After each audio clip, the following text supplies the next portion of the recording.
Jennings was unusual for a lot of reasons. First, he was a very sickly guy.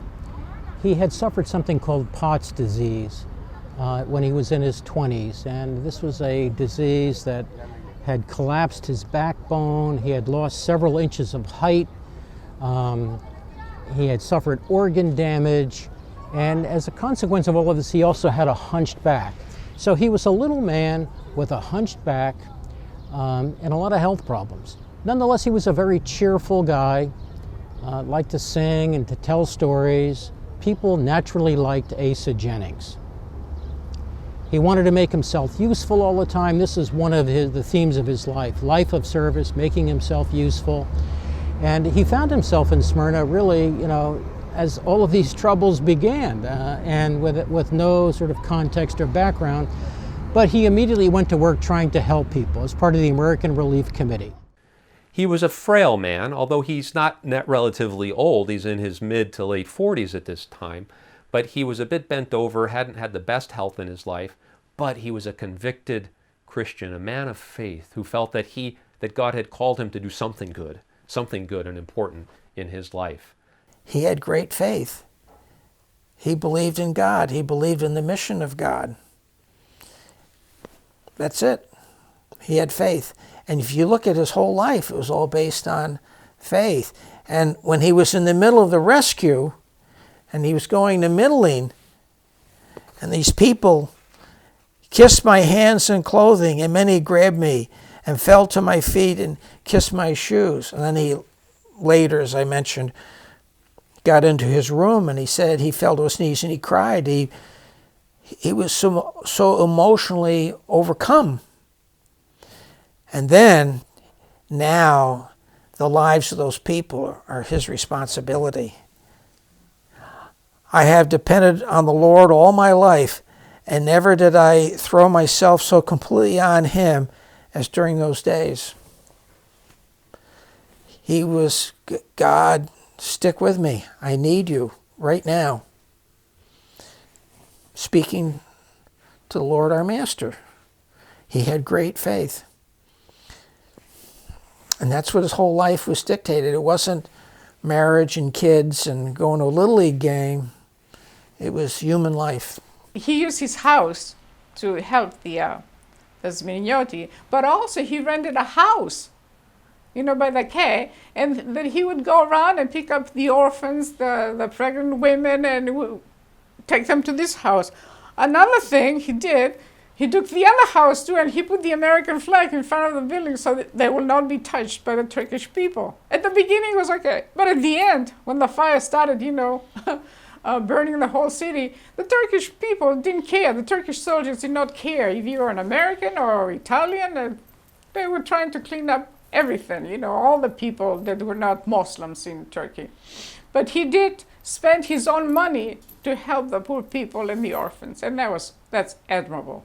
One of the things he did was he occupied many of the big mansions that had been left behind by rich Greeks and Armenians who had fled the city, and he used them as safe houses for women who were either pregnant or injured by virtue of rape. There was a lot of rape in Smyrna, sadly, when the Turkish army entered the city. And so Jennings, first using a car that the YMCA had provided, and then on his own, he rounded up lots of people, and word spread. And so women were seeking refuge in these homes on the north end of the Quay.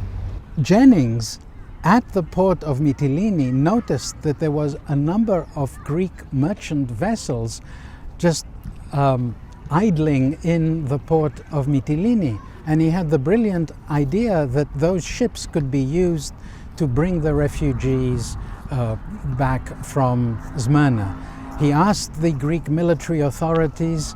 The Greek military authorities were reluctant to approve, but again, another happenstance, another small miracle that helped Jennings and Powell's initiative was that right at that moment, the Greek battleship Kilkis was sailing into Mytilene.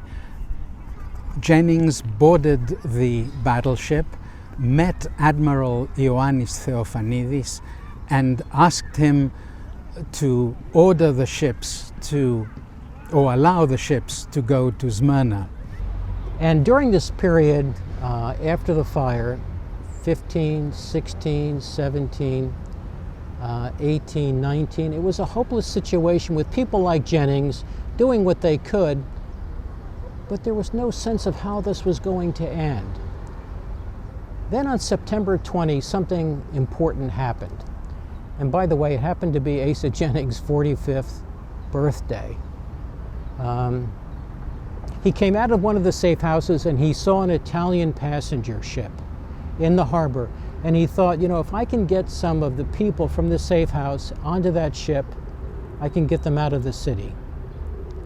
So with the assistance of the American commander who was in the city, Lieutenant Halsey Powell, who becomes important to the story, he got out to the Italian ship, paid a bribe, and was able to load lots and lots of people.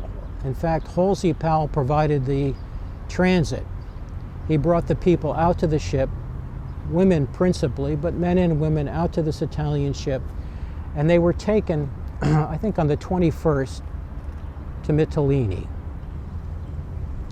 When Jennings got to Mytilene, he saw lots of empty Greek shipping. These were ships that had been used, merchant shipping and principally, had been used to evacuate the Greek army from Asia Minor. And he thought, you know, if I can get these ships to Smyrna, and if I can get the people on these ships. Historians, as they have gone back over the 100 years and looked back at the events of Smyrna in 1922, have clearly identified Asa Jennings as one of the great individuals that stood up and worked tirelessly for the betterment and the salvation, literally physical salvation, of tens of thousands of people in Smyrna.